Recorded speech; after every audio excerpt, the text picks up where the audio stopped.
Actually, ngayon ko lang nakita tong data na ito.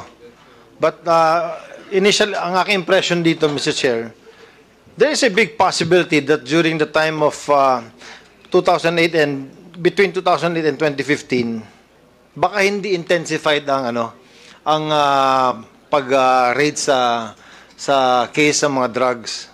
Because in 2016, when the President Duterte sat, there was a strict order na magkaroon ng fight against drugs.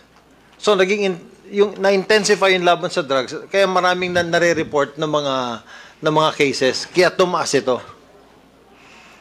And that's the reason. If I remember right, Mr. Chair, I don't know if that was during the inaugural SONA ni President Duterte or one of his press conference. Sinabi niya na the reason na gusto niyang gawin tong fight against drugs is because the Philippines is already becoming a narco state. Or parang sinabi niya, we are already in a state of narcotics. Parang it's something to that effect. That is why na-intensify yung fight against drugs. And that is isusuportan ko yung sinabi ni General Fajardo na during the time na COP siya, hindi ko alam kung LCE tayo nun na chairman, talagang yung mga police, inutusan talaga na mag-intensify sa laban sa drugs. And siguro that is the reason kung bakit mataas yung reporting ng year 2016 na umabot siya ng 4 million. Yes. Yun ang ating pong pag-uusapan sa next hearing, no? Yung sudden jump from 1.8 to 4 million. And at the same time, ano yung policy that was implemented from 2004 to 2008 until 2015? Kasi mababa po siya eh. 6.7 tapos naging 1.7 tapos naging 1.8 lang yung mga drug users. And then suddenly nag-jump. So yun po tayo sa next hearing. Mr. Chair. Quick. Okay, Congressman Luis Ro. May I just suggest that we invite the focal person of whoever conducted this survey? Yes, I have. So we will hear what parameters they considered in conducting and coming out with those figures. Andito po siya sa PSRSD, conducts nationwide household survey. We will be inviting this group. No, under din siya ng dangerous drugs eh. Yung survey na yon eh. Ha? I-ano natin, i-confirm natin tong validate natin tong nakita nating report sa kanila.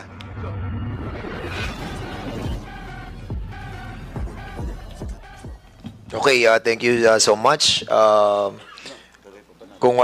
Kasi hanggang 12:30 lang po talaga tayo. Mr. Chair. Meron kasing ewan ko ba bakit tayo hanggang 12:30 lang daw eh. But Congressman Sergio Dugook muna. I would just like, Mr. Chair, to move that on the next hearing we will invite Representative Pampao, no, from Public Attorney's Office, because basically this committee hearing, no, the objective or the purpose is to give legal assistance, no, doon sa mga kaso ng mga pulis. So we will invite a representative from PAO so that we can ask if at present, no, the PAO can create a special unit for the purpose. Okay, thank you so much, Congressman Dugook. We'll be inviting the PAO head, no? DBM, Mr. Chair. And also what? DBM, Mr. Chair. Can we DBM? invite DBM? Yeah. Para malaman natin kung may... Oh yeah, okay. We'll be inviting also the DBM. I wanted to show you something before. Kung wala na pong iba, I'll be showing lang muna yung isang presentation.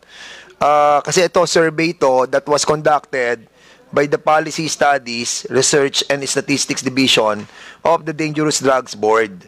Ito yung mga... I wanted to show you, ito yung kinonduct na survey. Noong 2004, yung pong Policy Studies, Research and Statistics Division ng Dangerous Drugs, nag-conduct sila noong 2004 ng survey. Ito data to ha, 6.7 million drug users. At noong 2008, the same survey that they conducted, bumaba yung ating drug users, naging 1.7 million drug users na lang. And then suddenly, noong 2015, after so many years, 1.8 drug users. Yan po yung sinabi ni Benjamin Reyes. Siya po ang dating chairman ng DDB na 1.8 million nung 2015 according sa survey na yan. Then nag-jump siya ng 4 million because this person, si pangalan to? Benjamin Reyes, was issued an order from the former president to be relieved from his position. Dahil mali nga daw yung 1.8, dahil dapat daw 4 million yung drug users. I just wanted to show sa inyo, ng 2004 to 2008, according sa survey, that's the reason why we will be inviting the Policy Studies Research and Statistics Division of the Dangerous Drugs Board. Para malaman natin, what is the reason why bumaba yung drug users from 2004 to 2008 from 6.7 to 1.7. Even without the war on drugs that was implemented noong 2016, bumaba naman pala tayo eh. Mr. Chair. Yes, kaya nga, we wanted to find out what was the reason for this substantial reduction of drug users from 2004 to 2008. Hindi po ako nagsasabi nito ha. Survey po to that was conducted by the Dangerous Drugs Board. So we want to find out ano yung policy that were conducted during that time that lead to substantial reduction of drug users. And why from 2015, it was increased to 4 million drug users. So, yan yung po ating pag-uusapan sa susunod na hearing. Huwag na po natin pag-usapan ngayon because wala na po tayong oras. Pinaalis na po tayo dito. At meron daw. But because wala na po tayong time, we will be accommodating lang Congressman Richard Gomez and kung sino pa po iba, then we will be suspending this hearing. Congressman Richard Gomez, please. Thank you, Mr. Chair. Actually, ngayon ko lang nakita tong data na ito.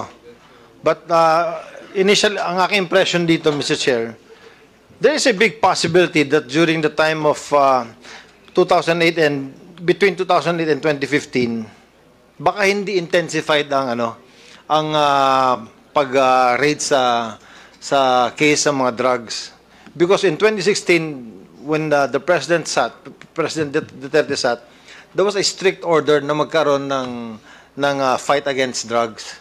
So yung na-intensify yung laban sa drugs, kaya maraming nare-report ng mga cases, kaya tumaas ito. And that's the reason. But if I remember right, Mr. Chair, I don't know if that was during the inaugural SONA ni President Duterte or one of his press conference, sinabi niya na the reason na gusto niyang gawin tong fight against drugs is because the Philippines is already becoming a narco state.